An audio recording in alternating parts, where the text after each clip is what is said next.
মোহাম্মদ হোসেন দাদা রাহুল দাদাকে ফোন করে একটা রেস্কিউর জন্য আমরা এসে গর্তের মধ্যে এটাকে একটা মনোপ্লেট কোবরা আইডেন্টিফাই করি।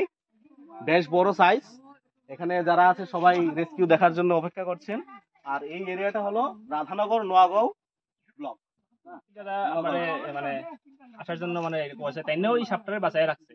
অনেক মানুষের মারতে চাইছিল, তাই নিয়ে হেল্প করছে এটারে বাঁচায় রাখার লিগে। আর পরবর্তী সময়ে তাই নিয়ে আমরা প্রচুর হেল্প করবো এই মনে করি।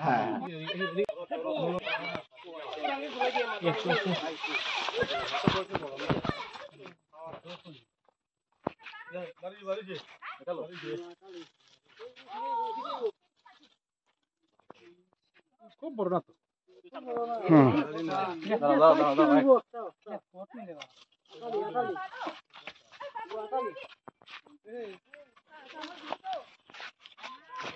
ঠিক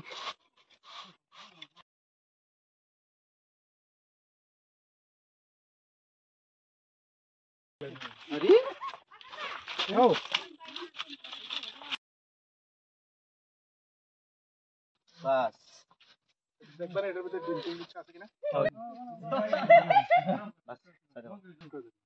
এর থেকে এটা হয় 2 মিটার পর্যন্ত থাকতে পারে, কিন্তু এটা সঠিক নিশানায় থাকতে পারে না।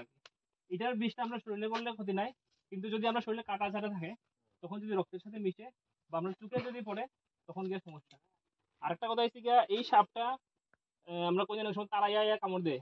এটা তারাইয়া কোনো সাপেই তারাইয়া কামড় দেয় না। হে তার জীবনটারে বাঁচাইবার লেগে। হ্যাঁ, সাপ কোনো সময় অ্যাগ্রেসিভ হয় না, হে ডিফেন্সিভ। তার ডিফেন্স করার লেগে হে তার ফোনাটা দেখায় আর কি।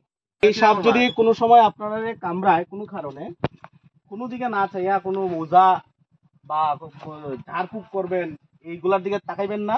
কারণ এই সাপ কামড় দেওয়ার উইদিন 30 মিনিট 30 মিনিটের মধ্যে চিকিৎসা শুরু করতে লাগে। 100 মিনিটে ব্লাড প্রেশারের প্রবলেম আছে তারা কিন্তু 30 মিনিটের মধ্যেই হার্ট অ্যাটাক হয়ে যাবে। অনেক বড় আমরা মনে করি যে সাপ মেরে শেষ করবো, কখনোই কিন্তু না। যে কোনো কারণে পরিবেশে সব প্রাণীর একটা কোনো না কোনো একটা গুরুত্বপূর্ণ ভূমিকা আছে। যে কোনো একটা প্রাণী যদি শেষ হয়ে যায়, সাথে সাথে অন্য প্রাণীগুলোরও মরণ শেষ শুরু হইব। প্রভাবটা মানুষের উপর আইব। এটা গভীর জঙ্গলে যেখানে মানুষ থাকে না এবং ফরেস্টের এরিয়া আছে, রিজার্ভ ফরেস্ট আছে, ওই জায়গায় ছাড়বো আর কি।